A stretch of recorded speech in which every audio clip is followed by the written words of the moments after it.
السلام عليكم ورحمة الله وبركاته. إن الحمد لله نحمده ونستعينه ونستغفره ونعوذ بالله من شرور أنفسنا ومن سيئات أعمالنا. من يهده الله فلا مضل له ومن يضلل فلا هادي له. أشهد أن لا إله إلا الله وحده لا شريك له وأشهد أن محمدا عبده ورسوله. يا أيها الذين آمنوا اتقوا الله حق تقاته ولا تموتن إلا وأنتم مسلمون. وبعد، فإن أصدق الحديث كتاب الله وخير الهدي هدي محمد صلى الله عليه وسلم وشر الأمور محدثاتها وكل محدثة بدعة وكل بدعة ضلالة. ربي زدني علما ربي اشرح لي صدري ويسر لي أمري. اللهم علمني ما ينفعني وانفعني بما علمتني وزدني علما. اللهم علمني القرآن العظيم ومعانيه وحكمه ومواعظه، وعلمني القول البليغ واللسان الفصيح والحكم الرشيد. اللهم فقهني في سنة نبيك محمد صلى الله عليه وسلم. اللهم اجعلني من العلماء الصالحين الربانيين المصلحين المرشدين الذين أرادوا وجهك ورضاك وجاهدوا في سبيلك حتى أتاهم اليقين. ربي يسر ولا تعسر وتمم بالخير، واغفر لجميع العلماء المسلمين من المفسرين والمحدثين والفقهاء وغيرهم من العلماء الذين خدموا دينك ونصروه ونشروه ودعوا إليه وجاهدوا في سبيلك يا أرحم الراحمين. أقول وبالله التوفيق.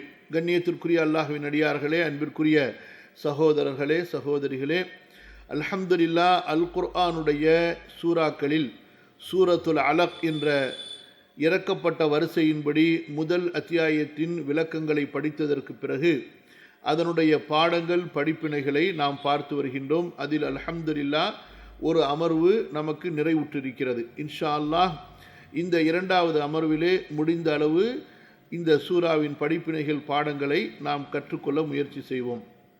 கவனிங்க, அல்லாஹும்ம யஸ்ஸிர் ரப்பி ஜித்னி இல்மா. நம்ம இன்ஷா அல்லாஹ் 18வது படிப்பினையிலிருந்து தொடருவோம். அல்லாஹும்ம யஸ்ஸிர். இந்த சூரா இறக்கப்பட்ட போது உலக மக்களுடைய நிலைமை எப்படி இருந்தது என்பதை புரிந்து கொள்ள வேண்டும். உலக மக்களுடைய நிலைமை எப்படி இருந்தது என்பதை நாம் புரிவதற்கு முன்பாக மக்காவுடைய நிலைமை, எங்கே ரசூலுல்லாஹி ஸல்லல்லாஹு அலைஹி வஸல்லம் ஹிரா குகையிலே தியானத்தில் இருந்து முதலாக ஜிப்ரீலை சந்தித்து இந்த வசனங்களை பெறுகின்றார்களோ அந்த மக்கா நகரத்தினுடைய நிலை என்ன என்பதை நாம் புரிந்து கொண்டால் அதை வைத்து உலகத்தினுடைய நிலைமை எப்படி இருந்தது என்பதை புரிந்து கொள்ளலாம். அதாவது நபிமார்களுடைய நேரடி வாரிசுகளாக அந்த வழித்தொடரிலே வந்து கொண்டிருந்த சமூக மக்கள், அல்லாஹ்வுடைய ஊர் என்று வர்ணிக்கப்பட்ட மக்காவிலே வாழ்ந்து கொண்டிருந்த மக்கள், அல்லாஹ்வுடைய வீட்டின் அருகிலே வசித்து கொண்டிருந்த மக்கள், அவர்களுடைய நிலை என்ன என்பதை நாம் புரிந்து கொண்டால் பிறகு ஏனைய பகுதிகள், உலகத்தில் ஏனைய பகுதிகளுடைய நிலைமை எப்படி இருந்திருக்கும் என்பதை நாம் புரிந்து கொள்ளலாம். கவனிங்க, ஆக இந்த 18வது படிப்பினையை நீங்கள் பார்த்தா உங்களுக்கு புரிய வரும்.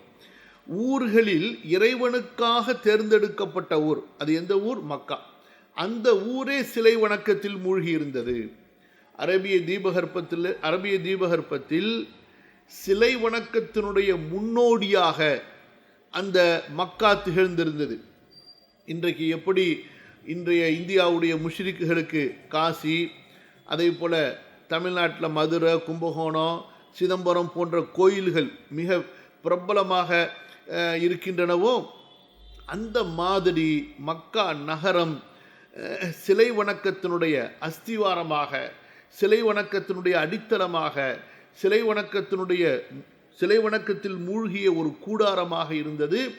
குறைஷிகள் தான் இங்கே எப்படி நம்ம பிராமின்ஸ் ஐயர்கள் இருப்பாங்க, அந்த மாதிரி அரபிய தீபகற்பத்தில் அந்த தீபகற்பத்தினுடைய சிலை வணக்கங்களுக்கெல்லாம் அந்த குறைஷிகள் தான் சிலை வணக்கத்தை செயல்படுத்தக்கூடிய, சிலை வணக்கத்தின் சடங்குகளை செய்து வைக்கக்கூடிய அந்த பூசாரிகளாக இருந்தார்கள்.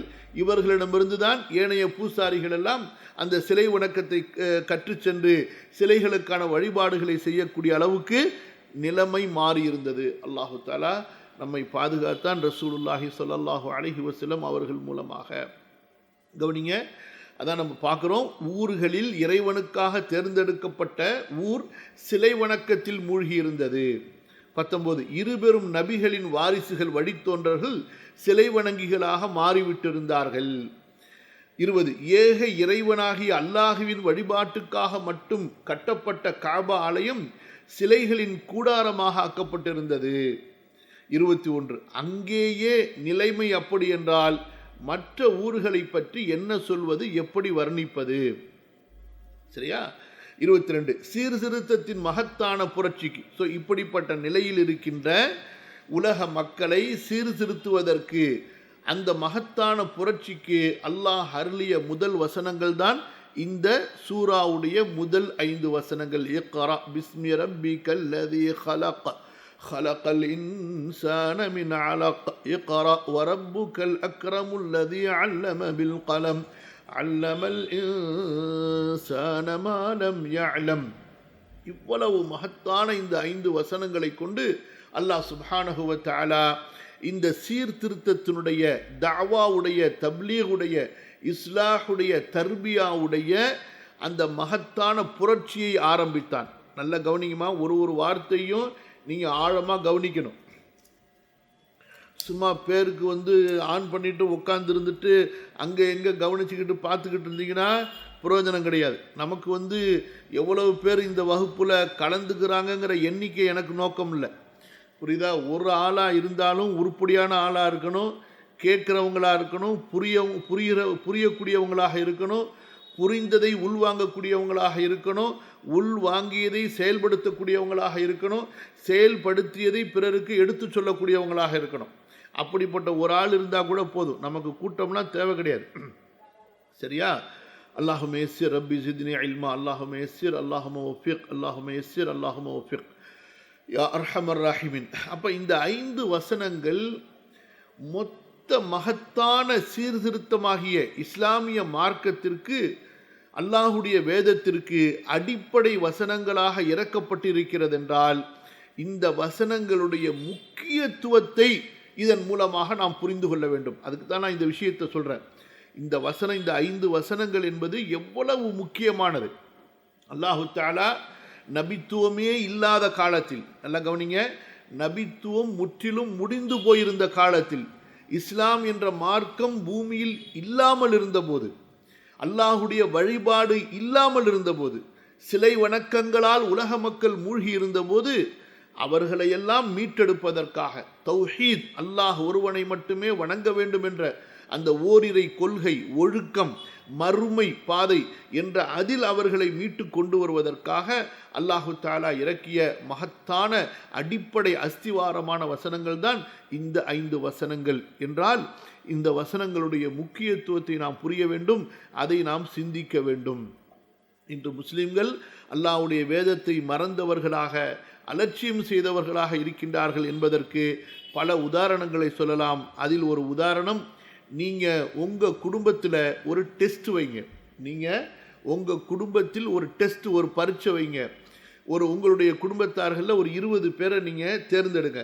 அந்த 20 பேருக்கு ஃபோன் செய்து, நான் சொல்கிறது இஸ்லாமிய ஸ்கூலில் படிக்கக்கூடிய பிள்ளைங்கள் அல்ல, இஸ்லாமிய ஸ்கூலில் படித்த பேரண்ட்ஸ் அல்ல, அவங்கள சொல்லலை, பொதுவான முஸ்லீம்களில் ஒரு 20 பேரை தேர்ந்தெடுத்து அவங்கள்ட்ட கேளுங்க, அல் குர்ஆனில் முதலாக இறங்கிய அத்தியாயம் எது என்று ஒரு கேள்வியை கேளுங்க. அந்த அத்தியாயத்தினுடைய பெயர் தெரியுமா, அந்த பெயருடைய அர்த்தம் தெரியுமா, அந்த அத்தியாயம் மனப்பாடமா உங்களுக்கு அப்படின்னு இந்த ஒரு 4 கேள்வி 5 கேள்வி அவங்கள்ட்ட கேளுங்க. அப்போ தெரியும் முஸ்லீம் உம்மத் இந்த குர்ஆனை எப்படி புறக்கணித்திருக்கிறது என்று. குர்ஆனை புறக்கணித்த மக்களுக்கு அல்லாஹ் தஆலா உதவி செய்வானா? அல்லாஹ்வுடைய இஸ்லாமிய மார்க்கத்தை பின்பற்றுகிறோம் என்று சொல்லிக்கொண்டு அல்லாஹ்வுடைய வேதத்தை புறக்கணித்த மக்களுக்கு எப்படி அல்லாஹ் தஆலா எதிரிகளின் மீது ஆதிக்கத்தை, வெற்றியை கொடுப்பான்? கவனிங்க. அல்லாஹுமே ரப்பி ஜித்னி இல்மா. கவனிங்க. ஆக 22வது படிப்பினை, சீர்திருத்தத்தின் மகத்தான புரட்சிக்கு அல்லாஹ் அருளிய முதல் வசனங்கள் தான் இந்த 5 வசனங்கள். 23, படிப்பீராக என்ற வசனத்தை இறக்கிய அந்த அல்லாஹ் எத்தகைய அறிவாளன், ஞானவான். ஆக சீர்திருத்தத்தினுடைய நேர்வழியினுடைய அடிப்படை எதன் மீது அமைந்திருக்கிறது? கல்வியின் மீது அமைந்திருக்கிறது. அறியாமையை போக்க வேண்டுமென்றால், கல்லாமையை போக்க வேண்டுமென்றால், மூடத்தனத்தை, மடத்தனத்தை, மௌட்டிகத்தனத்தை, வழிகேடுகளை, சீர்கேடுகளை போக்க வேண்டுமென்றால் அதற்கு முதலாவது தேவை என்ன? நல்லது எது, சரியானது எது, நேர்வழி எது, உண்மை எது என்பதை கற்றறிவது. ஆகவேதான் அல்லாஹு தஆலா இந்த சீர்திருத்தத்தினுடைய மகத்தான முதல் வசனமாக இக்ரா, படிப்பீராக என்ற வாசகத்தை அல்லாஹு தஆலா இறக்கி அருளினான். 24வது படிப்பினை, இறைவேதம் அல் குர்ஆனின் கல்விதான் மனித குலத்திற்கு உயர்வான கல்வியாகும். ஆக படிப்பீராக என்றால் என்ன அர்த்தம் நம்ம புரியணும். நீங்கள் போய் எங்கேயாவது ஒரு மதரசாவில் போய் அட்மிஷன் வாங்குங்க, ஏதாவது ஒரு ஸ்கூலில் போய் அட்மிஷன் வாங்குங்க நபியே, அங்கேயே அல்லாஹ் சொல்கிறாங்க. நபியை பொறுத்தவரை அந்த சீர்திருத்தம் என்பது என்ன? நபியே, இனி உங்களுக்கு இறக்கப்படக்கூடிய இந்த வேதத்தை படிக்க வேண்டும், இதன்படிதான் நீங்கள் அழைப்பு பணி செய்ய வேண்டும், இதன்படிதான் நீங்கள் ஒரு சமூகத்தை உருவாக்க வேண்டும், இதன்படிதான் நீங்கள் அந்த சமூகத்தை ஆட்சி செய்ய வேண்டும், அந்த சமூகத்தை வழிநடத்த வேண்டும் என்ற அழகிய வழிகாட்டலை அல்லாஹு தஆலா சொல்லி காட்டுகின்றான். புரியுதா? ஆக நாம் படிக்க வேண்டிய முதல் படிப்பு எது? குர்ஆனுடைய படிப்பு. அப்போ உலக கல்வி படிக்க வேண்டாமா? கண்டிப்பாக அதையும் நம்ம படிக்க தான் போகிறோம். படிக்காமல் எங்கே இருக்க போகிறோம்? வயிறுன்னு ஒன்று இருந்தால் சாப்பிடத்தானே போகிறோம், வாயின்னு ஒன்று இருந்தால் பேசத்தானே போகிறோம். அதே போல தான் அந்த கல்வியை வைத்து சீர்திருத்தத்தை கொடுக்க முடியுமா என்றால் கொடுக்க முடியாது. உலக கல்வி என்றால் என்ன? மனிதன் தனது தேவைகளை எப்படி நிறைவேற்றி கொள்வது, தனது தேவைகளை எப்படி எளிதாக்கி கொள்வது, அதுதான் இந்த உலக கல்வி என்பது. ஒரு குருவி கூடு கட்டுது, ஒரு குருவி ஒரு இடத்துலேருந்து இன்னொரு இடத்துக்கு பறந்து போய் தன்னுடைய இரையை தேடுது, தன்னுடைய இரையை வேட்டையாடுது. இதுக்கெல்லாம் அது போய் தனியாக படித்து கொண்டு வந்திருக்கிறதா என்றால் இல்லை.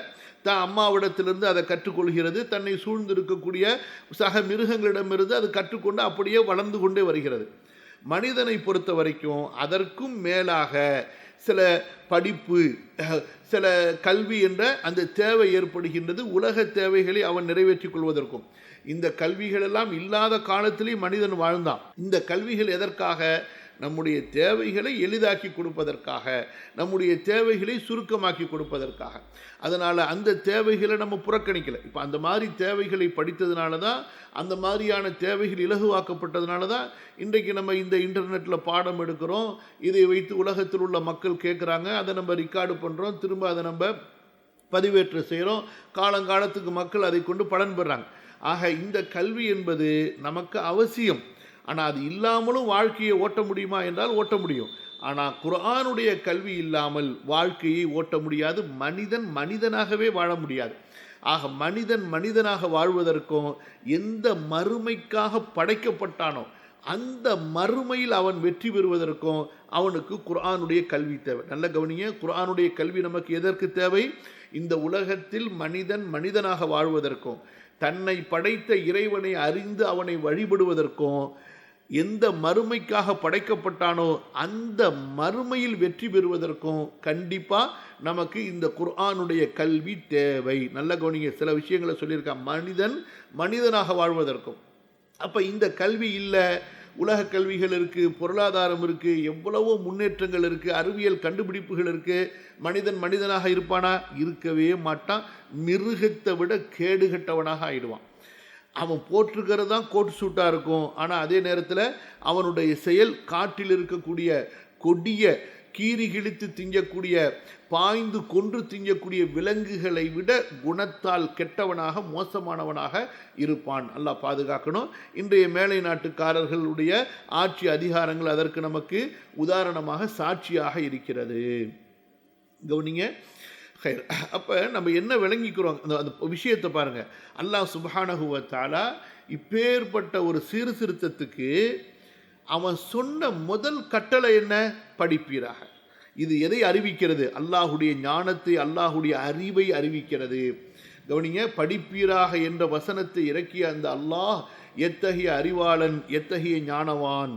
நான் பேசிக்கிட்டே போகிறேன், கேட்குறீங்களா, கவனிக்கிறீங்களா, புரியுதா என்னன்னு தெரியல. மைக் ஆன் பண்ணி கேட்டால் குழப்பமாக போயிடும், எல்லாம் ஆளுக்கால பேச ஆரம்பிச்சிருவீங்கன்னு சொல்லிட்டு தான் மைக் ஆன் பண்ணல.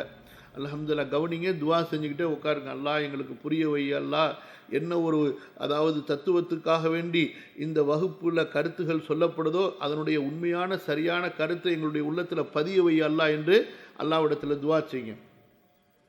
கவனிங்க, 24வது படிப்பினை. இறைவேதம் அல் குர்ஆனின் கல்விதான் மனித குலத்தின் உயர்வான கல்வியாகும். அதை நம்ம இப்போ விளக்கிட்டோம்.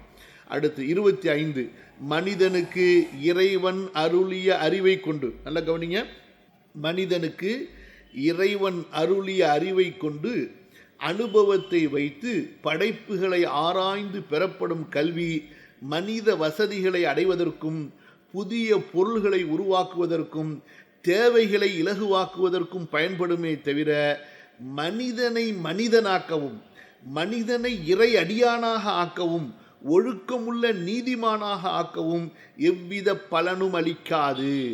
இது இறைவேத கல்வி இல்லாமல் ஒருபோதும் சாத்தியமாகாது. அதை நம்ம விளக்கிட்டோம். சரியா? 26வது படிப்பினை. வேத கல்வி இல்லை என்றால் ஏனைய மிருகங்களில் ஒரு மிருகம்தான் மனிதன். அல்லாஹு அக்பர். வேதத்தினுடைய கல்வி இல்லை என்றால் மனிதன் யாருங்க? மனிதனா? இல்லை, ஹயவானும் மினல் ஹயவானாத், அவனும் மிருகங்களில் ஒரு மிருகம், அவ்வளவுதான். இவன் பேசுகிறான், அந்த மிருகங்கள் பேசுறதில்லை, அவ்வளோதான் வித்தியாசம். அது கத்தும், இவன் பேசுவான். வேத கல்வி இல்லை என்றால் ஏனைய மிருகங்களில் ஒரு மிருகம்தான் மனிதன், அவ்வளவுதான். மாறாக அதைவிட மோசமானவனாகவும் கூட மாறிவிடலாம். 27வது படிப்பினை. இதெல்லாம் நம்ம இப்போ பேசிட்டோம் தொடர்ந்து, அதனால் திரும்பவும் ஒன்று ஒன்றா நம்ம போய் பேசிக்கிட்டு இருந்தால் நேரம் ஆகிடும். கவனிங்க, 27வது படிப்பினை. படைத்தவன் தான் தனது படைப்புகளின் நன்மை தீமைகளை அறிந்தவன். யார் இந்த படைப்புகளை படைத்தானோ அவனுக்குத்தான் தெரியும். ஏன் அவன் மது குடிக்கக்கூடாதுன்னு சொன்னால், மதுவும் அல்லாஹ்வுடைய படைப்பு தானே, அதில் தீமை இருக்குது என்பதை அவன் அறிந்திருக்கிறான். அதனால தான் அதை நமக்கு தடை செய்தான். பழங்களை, பல ரசங்களை, பல ஜூஸுகளை அல்லாஹ் குடிங்கள் என்று சொன்னானே, அதில் மனிதர்களுக்கு நன்மை இருக்குது. ஆட்டுக்கறியை சாப்பிடாதீங்க, ஆட்டுக்கறியை சாப்பிடுங்க, பன்றிக்கறியை சாப்பிடாதீங்கன்னு அல்லாஹ் சொன்னானே, ஆட்டுக்கறியில் மனுஷனுக்கு நன்மை இருக்குது, மாட்டுக்கறியில் மனுஷனுக்கு நன்மை இருக்குது, பன்றி இறைச்சியில் மனுஷனுக்கு கேடு இருக்குது. சரியா? அப்போ அல்லாஹு தஆலா ஒன்றை ஆகுமாக்குகிறான் என்றால் அது நமக்கு நன்மை என்ற காரணத்தினால் ஆகுமாக்குகிறான். அல்லாஹு தஆலா ஒன்றை நமக்கு ஹராமாக்குகிறான் என்றால் அது நமக்கு கெட்டது என்பதால் அதை ஹராமாக்குகின்றான். கவனிங்க, யா அர்ஹமர் ராஹிமீன். படைத்தவன் தான் தனது படைப்புகளின் நன்மை தீமைகளை அறிந்தவன், அவற்றின் தேவைகளை அறிந்தவன். அல்லாஹு தஆலா நம்மை படைத்திருக்கிறான். நம்முடைய தேவை யாருக்கு தெரியும்? அல்லாஹ்வுக்கு தெரியும். எது மனிதனுக்கு தேவை, எது அவனை சீர்படுத்தும் என்று. உருவாக்கியவன் தான் உருவாக்கியதின் மீது உண்மையான அக்கறை உள்ளவன். ஆக ஒரு பொருளை செய்தவனுக்கு தான் அந்த பொருளை பற்றிய உண்மையான அறிவும் அக்கறையும் இருக்கும். ஆக இந்த பிரபஞ்சம் எல்லாம் எது? அல்லாஹ் உருவாக்கிய பொருள். இந்த பிரபஞ்சம் எல்லாம் எது? அல்லாஹ் படைத்த பொருள். அதனால இந்த பிரபஞ்சத்தில் எது நல்லது கெட்டது, எது செய்யப்பட வேண்டும் எது செய்யப்படக்கூடாது என்பதையெல்லாம் அல்லாஹ் அறிந்தவன். அதனால தான் அல்லாஹுடைய கட்டளைகளை பின்பற்ற வேண்டும் என்று நாம் சொல்கிறோம். கவனிங்க, 28வது படிப்பினை. மனிதனை படைத்த இறைவன் மனிதனுக்கு வழங்கிய மகத்தான மார்க்கம்தான் இஸ்லாம். மனிதனை படைத்த இறைவன் மனிதனுக்கு வழங்கிய மகத்தான மார்க்கம்தான் இஸ்லாம். இதில் உள்ள குறிப்புகளெல்லாம் உங்களுக்கு அழைப்பு பணி, தாவா பணியிலேயே ரொம்ப பிரயோஜனமாக இருக்கும். அப்போ இஸ்லாம் என்பது மனிதர்கள் உருவாக்கி கொண்ட சித்தாந்தம் அல்ல. இஸ்லாம் என்பது மனிதர்கள் கண்டுபிடித்த கொள்கை அல்ல. இஸ்லாம் என்பது இஸ்லாமிய மத அறிஞர்களாக உட்கார்ந்து ஆலோசனை செய்து இதை செய்யலாம் இதை செய்யக்கூடாது என்று அவர்கள் சட்டம் அமைத்த சட்டம் அல்ல இஸ்லாம் என்பது. இஸ்லாம் என்பது என்ன? மனிதனை படைத்த இறைவன் மனிதனுக்காக வழங்கிய மகத்தான மார்க்கம். ஆக இஸ்லாம் என்பது அல்லாஹ்வின் புறத்திலிருந்து வழங்கப்பட்ட மார்க்கம், மனிதனுக்காக, மனிதனுடைய நன்மைக்காக. கவனிங்க, 29வது படிப்பினை, உண்மையான படைப்பாளன் அல்லாஹ் ஒருவனே, அவனே நமது தலைவனும் வழிகாட்டியும் நாம் வணங்க வேண்டிய தெய்வமும் ஆவான். இக்ரா பிஸ்மி ரப்பி கல்லதி ஹலக, அங்கே அடுத்ததுக்கு நம்ம வந்துடுறோம். இக்ரா பிஸ்மி ரப்பி கல்லதி ஹலக ஹலகல் இன்சான மின் அலக், உண்மையான படைப்பாளன் அல்லாஹ் ஒருவனே. இதுதான் நமக்கு ரொம்ப அடிப்படை. நீங்கள் அதாவது முஸ்லீம் அல்லாத ஒருவரை இஸ்லாமின் பக்கம் அழைப்பதற்கு நீங்கள் பயன்படுத்த வேண்டிய மந்திரக்கோள் என்ன? படைத்தல். இதுதான் நமக்கு அடிப்படை. நீங்கள் குர்ஆனை நீங்கள் ஆராய்ச்சியோடு படித்தீர்கள் என்றால் இந்த வார்த்தை தான் உங்களுக்கு ஹைலைட்டாக இருக்கும். அல்லாஹு தஆலா தன்னை தான் அவனுடைய அடியார்கள் வணங்க வேண்டும் என்று கூறுகிறானே, அதற்கு அவன் வைக்கக்கூடிய அடிப்படை ஆதாரமே என்ன?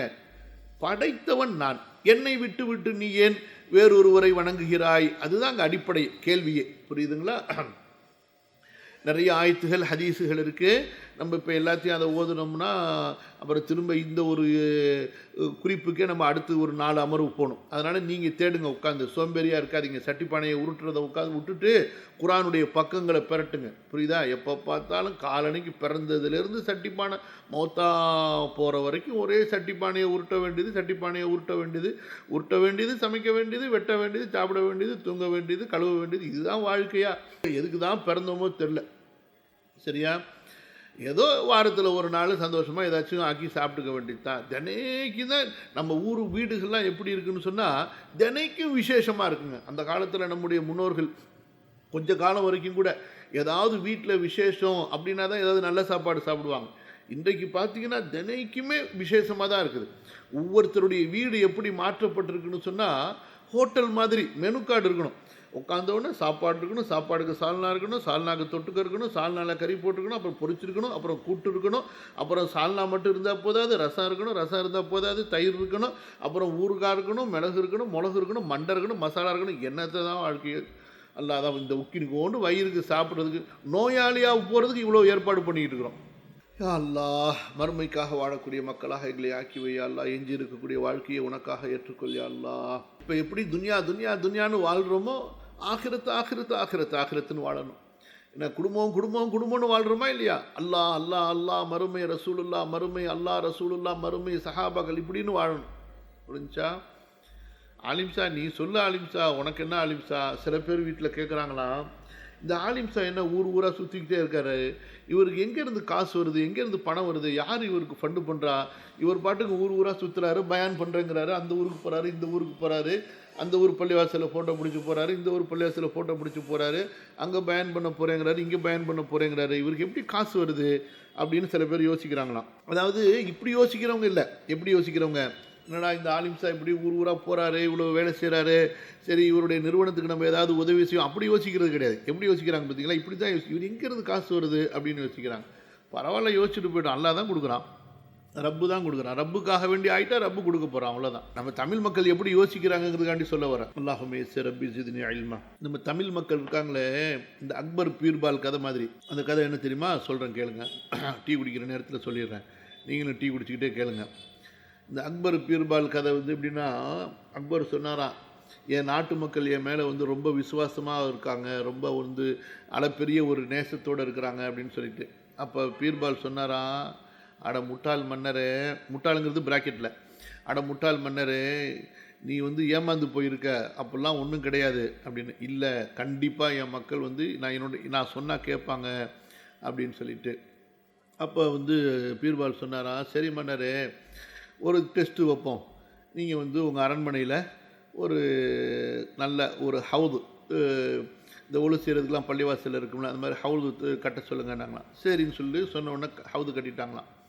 இப்போ நீங்கள் ஊரில் மக்களுக்கு அறிவிப்பு செய்யுங்க. கரெக்டாக ராத்திரி 11 மணி நடுநிசியில் ஊர் மக்கள்லாம் அவங்கவுங்களுக்கு முடிஞ்ச அளவுக்கு ஒரு குடமோ 1 லிட்டரோ 2 லிட்டரோ பால் கொண்டு நீங்கள் ஹவுஸில் ஊற்றிடணும் அப்படின்னு சொல்லிட்டு, இது மன்னருடைய கட்டளை அப்படின்னு சொல்லிட்டு அறிவிப்பு செய்யுங்கன்னு. அப்படியா, என்ன வித்தியாசமான உன்னுடைய அறிவிப்பாக இருக்குது, இதை வச்சு நீ என்னத்தை நிரூபிக்க போகிற? இல்லை மன்னரே, நீங்கள் இதை முதல்ல சொல்லுங்களேன் அப்படின்னு சொல்லிட்டு. ஏன் இவ்வளோ பாலை நீ வீணாக்குற? அதெல்லாம் அப்புறம் பார்த்துப்போம் மன்னரை, நீங்கள் முதல்ல சொல்லுங்கன்னாராம். அதே போல் மன்னர் அறிவிப்பு செஞ்சாராம். ஊரில் உள்ள மக்கள்லாம் அவங்கவுங்களுக்கு முடிஞ்ச அளவுக்கு ஒரு குடத்துலேருந்து 1 லிட்டர் வரைக்கும் பால் கொண்டாந்து கொட்டுங்கன்னு சொல்லிட்டு எல்லோரும் சொல்லிட்டாங்க. டைம் கொடுத்தாச்சு. நைட்டு கரெக்டாக மிட் நைட்டில் ஃபுல்லாக இருட்டாக இருக்கும் பொழுது எல்லாம் வர வேண்டியது, கொட்டிட்டு போயிட வேண்டியது. அப்போ ஊர் மக்கள்லாம் நினச்சாங்களாம், இவ்வளோ பேர் பால் கொட்ட போகிறாங்க, நம்ம ஒரு குடம் அல்லது 1 லிட்ரு தண்ணியை ஊற்றுனா தெரிஞ்சிடவா போகுது அப்படின்னு சொல்லிட்டு இதே ஐடியாவை எல்லாரும் ஐடியா பண்ணி எல்லார் மனசுலையும் இதே ஐடியா வந்திருக்கு. அப்போ எல்லாருமே எப்படிப்பட்ட யோக்கியவானாக இருந்திருப்பான்னு பார்த்துக்க, எல்லாம் டூப்பு. அப்போ எல்லாரும் தண்ணியை கூட்டிகிட்டு போயிடலாம். காலையில் சுபுகுக்கு மன்னரை கூட்டிகிட்டு போய் காட்டினாராம். மன்னரே பார்த்தீங்களா, உங்கள் மேலே மக்கள் வச்சுருக்கக்கூடிய விருப்பத்தை, இதுதான் உண்மை, புரியுதுங்களா அப்படின்னு சொல்லிட்டு. அப்போ மன்னர் கேட்டாரா, நம்ம பால் தானே ஊற்ற சொன்னோம், எப்படி தண்ணியாக இருக்குது, இது பால் எப்படி தண்ணியாக மாறுனுச்சுன்னு. அப்போ தான் பீர்பால் சொல்லி காட்டினாரா, இது அப்படி இல்லை மன்னரே, இத்தனை பேர் பால் ஊற்றும்போது நான் ஒருத்தன் தண்ணி ஊற்றினா என்ன தெரிஞ்சிடவா போகுதுன்னு சொல்லிட்டு ஒவ்வொருத்தனும் அப்படியே நினச்சிக்கிட்டு கொண்டாந்து தண்ணியை ஊற்றினா, அதனால தான் தண்ணியால் இந்த ஹவுது நிரம்பி இருக்குன்னு சொல்லிட்டு. அது மாதிரி கதை தான் நம்ம ஊர் தமிழ்நாட்டு மக்களுடைய கதை. அதாவது சில நல்லவங்க இருப்பாங்க, நான் அவங்கள சொல்லலை, எல்லா இடத்துலையுமே கண்டிப்பாக சில நல்லவங்கள் இருப்பாங்க, தியாகிகள் இருப்பாங்க. அவங்களால தான் இஸ்லாம் வளர்ந்து கொண்டிருக்கிறது, ஓங்கி கொண்டிருக்கிறது. அந்த நல்லவர்களில் நம்ம ஆகணும் இன்ஷா அல்லாஹ். யா அல்லாஹ், நம்ம வகுப்பில் கலந்துக்கிறவங்களில் ஒருத்தங்க அல்லாஹ் தஆலா அவங்களுடைய குடும்பத்தில் பரக்கத் செய்யணும், துஆ செய்யுங்க. நம்ம தாருல் ஹுதா மஸ்ஜித் வாங்கணும், மஸ்ஜிதுக்கு இடம் வாங்கணும்னு முடிவு செஞ்சப்ப அவங்களே ஒரு சாதாரண மிடில் கிளாஸுக்கு கீழே உள்ள ஃபேமிலி தான். அவங்களுடைய ஒரு ப்ராப்பர்ட்டியுடைய டாக்குமெண்ட்ஸை கொண்டு கொடுத்து, உஸ்தாத் இதை நீங்கள் விற்று அல்லாஹ்வுடைய பாதையில் மஸ்ஜிது கட்டுறதுக்கு வச்சுக்கொள்ளுங்கன்னு சொல்லிட்டு, எங்களுக்கு இடம் வாங்குறதுக்கு 3 கோடி ரூபா தேவைப்பட்டுச்சு. யார்கிட்டையுமே போய் நம்ம கையேந்தக்கூடாது அப்படின்னு அல்லாட்ட மட்டும்தான் கேட்கணுன்னு ஒரே கொள்கையில் இருந்தோம். அப்போ தான் அந்த நம்முடைய வகுப்பு சகோதரி ஒருத்தங்க கொண்டு அவங்களே தேவை உள்ளவங்க, கஷ்டப்படுறவங்க, அவங்க அதை கொடுத்துட்டு போனாங்க. அல்ஹம்துலில்லாஹி ரப்பில் ஆலமீன். அதை விற்றோம், அதில் அல்லாஹ் பரக்கத் செஞ்சான். ஏறக்குறைய 55-65 லட்சமோ அதில் அல்லாஹு தஆலா கொடுத்தான், அல்ஹம்துலில்லாஹ். அதே போல் இன்னொரு சகோதரர் ஒருத்தர், அவருக்கு இருந்ததே ஒரு வீடு தான், அதை விற்று அந்த காசு தாருல் ஹுதாக்கு கொடுத்தார். இப்படி தான் அவ்வளோ பெரிய காசு அல்லாஹு தஆலா கொடுத்தான். அல்ஹம்துலில்லாஹ் கடன் இல்லாமல் அந்த இடத்த வாங்க முடிஞ்சிச்சு, அல்ஹம்துலில்லாஹ். இப்போ அல்ஹம்துலில்லாஹ் கட்டி முடிக்க போகிறோம், அல்ஹம்துலில்லாஹ். சரிங்களா, எப்படி அதான் நல்லவங்க அவங்க அந்த மாதிரி ஒரு 2-3 நல்லவங்க இருக்க போய் தான் என்ன மாதிரி மக்கள்லாம் வாழ்ந்துக்கிட்டு இருக்கிறோம், புரியுதா. அல்லாஹ் மிகப்பெரிய ரப்புல் ஆலமீன். அல்லாஹ் அவங்களுடைய வாழ்க்கையில் பரக்கத் செய்யணும், அல்லாஹ் அவங்களுடைய கஷ்டங்களை நீக்கணும், அல்லாஹ் அவங்களுடைய ஹலாலான தேவைகளை நிறைவேற்றி கொடுக்கணும். ஆமீன். நீங்களும் துஆ செஞ்சு கொள்ளுங்க அவங்களுக்காக. ரப்பி யஸ்ஸிர் ரப்பி யஸ்ஸிர் ரப்பி ஸித்னி இல்மா. கவனிங்க, இப்போ நம்ம என்ன பார்த்துக்கிட்டு இருக்கிறோம், 28வது படிப்பினை பார்த்தோமா, 29 உண்மையான படைப்பாளன் அல்லாஹ் ஒருவனே. அதுக்கு தான் நான் சொன்னேன், இந்த நீங்கள் தாவா கொடுக்கறது அல்லாஹ் தான் மஅபூத், லா இலாஹ இல்லல்லாஹ் என்பதை நிரூபிக்கிறது. எதை வச்சு நிரூபிக்கிறது? படைத்தல் என்ற செயலுக்கு சொந்தக்காரன் தான் வணங்கப்படுதல் என்ற செயலுக்கும் சொந்தக்காரன். நாம் வணங்குவது, தலை குனிவது, நோன்பு நோற்பது, பிரார்த்தனை செய்வதெல்லாம் அந்த படைத்தவனுக்கு மட்டுமே இருக்க வேண்டும், புரியுதா. இதை தான் நீங்கள் நிரூபிக்கணும். அதனால தான் இக்ரா பிஸ்மி என்று சொல்லும் பொழுது ரப்பிக்க அல்லதி ஹலக, உங்களுடைய எஜமானன், உங்களுடைய உரிமையாளன். அவன் யார் உங்களுடைய உரிமையாளன்? அல்லதி ஹலக, படைத்தான். யாரை படைத்தான்? உங்களை படைத்தான், உங்களது முன்னோரை படைத்தான், நீங்கள் வாழக்கூடிய இந்த பிரபஞ்சத்தை படைத்தான் என்று அல்லாஹு தஆலா அங்கே தன்னுடைய அந்த உலூஹியத்தினுடைய ஆதாரம் ருபூபியத்தை அல்லாஹு தஆலா உறுதி செய்கிறான், நமக்கு நிலைநிறுத்துகிறான். உண்மையான படைப்பாளன் அல்லாஹ் ஒருவனே, அவனே நமது தலைவனும் வழிகாட்டியும் நாம் வணங்க வேண்டிய தெய்வமும் ஆவான். அவனையன்றி வணங்கப்படும் உண்மையான தெய்வமும் இல்லை, அவனது வழிகாட்டலை அன்றி உண்மையான வழிகாட்டலும் இல்லை. ஆக அந்த அல்லாஹ் ஒருவனை வணங்குவது தான் உண்மையான வணக்க வழிபாடு, அவனிடத்திலிருந்து வரக்கூடியது தான் உண்மையான வழிகாட்டுதல். 30வது படிப்பினை, படிப்பீராக படிப்பீராக, ஓதுவீராக ஓதுவீராக, கற்பீராக கற்பீராக. எல்லாம் இந்த இக்ராவுடைய அர்த்தம். இக்ரா பிஸ்மி ரப்பிக்கல்லதி ஹலக் ஹலகல் இன்சான மின் அலக் இக்ரா வரப்புக்கல் அக்ரமுல்லதி அல்லம பில் கலம் அல்லமல் இன்சான மாலம் யலம். 2 தடவை அல்லாஹ் சொல்கிறான். அந்த இக்ரா என்பதற்கு என்ன அர்த்தம்? படிப்பீராக, வாசிப்பீராக, ஓதுவீராக, கற்பீராக, எல்லாமே அங்கே வரும் என்ற பொருளை உடைய இக்ரா என்பது இருமுறை கூறப்பட்டதிலிருந்து கல்வியின் அவசியம் நன்கு நமக்கு தெளிவாகிறது. குறிப்பாக எந்த கல்வியை பற்றி இங்கே பேசுகிறோம்? குர்ஆனுடைய கல்வி. 31 கல்வி காலத்தால் அழியாத மகத்தான சொத்தாகும். டிகிரி வாங்குறது இல்லை. டிகிரி இந்த காலத்தில் ஒரு தேவையாயிருச்சு, நம்ம வாங்கணும். எத்தனை டிகிரி வாங்குறீங்களோ வாங்கிக்கோங்க. எங்கள் தாருல் உலூம் மதரசாவுக்கு ஒருத்தவங்க வருவாங்க, வரிசையாக அவங்க பேருக்கு பின்னாடி பேரளவுக்கு டிகிரி இருக்கும், பட்டம் இருக்கும் வரிசையாக. கல்வி காலத்தால் அழியாத மகத்தான சொத்தாகும். 32 நபிமார்களுக்கு முதலாவதாக கொடுக்கப்பட்ட மகத்தான இறையருள் கல்விதான். அல்லாஹு அக்பர். நபிமார்களுக்கு அல்லாஹு தஆலா முதல்ல ஆட்சியை கொடுக்கல, அதிகாரத்தை கொடுக்கல, பெரிய காசு பணம் செல்வத்தை கொடுக்கல. எதை அல்லாஹு தஆலா கொடுப்பான் நபிமார்களுக்கு முதலாவதாக? இல்மை. கவனிங்க, நம்ம என்ன கேட்குறோம்? காசு வரட்டுங்க, காசு இருந்தால் போதும், கல்வியை வச்சு என்னங்க செய்ய முடியும் அப்படின்னு. அறிவாளியாக வாழ்வதை விட பணக்காரனாக வாழ்வதைத்தான் இன்றைய சமுதாயம் விரும்பி கொண்டிருக்கிறது. எவ்வளோ பெரிய அவமானம் பாருங்க. அறிவாளியாக கல்வியாளராக வாழ்வதை விட எதை மக்கள் விரும்பி கொண்டிருக்கிறார்கள்? பணக்காரனாக வாழ்வதை. சரிங்களா? என்னத்தை செய்ய போதோ போங்க, கபருக்கு எடுத்துகிட்டு போகிறது ஒன்றுத்தையும் கிடையாது. 31 கல்வி காலத்தால் அழியாத மகத்தான சொத்தாகும். 32 நபிமார்களுக்கு முதலாவதாக கொடுக்கப்பட்ட மகத்தான இறையருள் கல்விதான். 33 கல்வியை விட சிறந்த ஒன்று இருந்திருந்தால் அது நபிமார்களுக்கு முதலாவதாக கொடுக்கப்பட்டிருக்கும். 34 கல்வியை கொண்டு செல்வத்தாலும் ஆட்சியாலும் அடைய முடியாததை அடைந்து விடலாம். கல்வி இருந்தால் செல்வத்தாலும் ஆட்சியாலும் அடைய முடியாததை அடைந்து விடலாம். 35 செல்வமும் ஆட்சியும் கல்விக்கு சமமாகாது. கல்வியின் சிறப்பு எதையும் சாராதது. செல்வத்தின் சிறப்பும் ஆட்சியின் சிறப்பும் அப்படி அல்ல. நல்ல வழியில் செல்வம் செலவழிக்கப்பட்டால் மட்டுமே செல்வத்திற்கு சிறப்புண்டு. ஆட்சி நீதமானதாக இருந்தால் மட்டுமே அதற்கு சிறப்புண்டு. 36 செல்வமும் ஆட்சியும் ஒரு மனிதனை கெடுக்கலாம், ஆனால் கல்வி எப்போதும் கெட்ட மனிதனையும் சீர்திருத்திவிடும். கல்வி கெட்ட மனிதர்களையும் சீர்திருத்திவிடும். செல்வமும் ஆட்சியும் நல்லவர்களையும் கெட்டவர்களாக மாற்றிவிடும். அல்லாஹ் பாதுகாப்பானாக.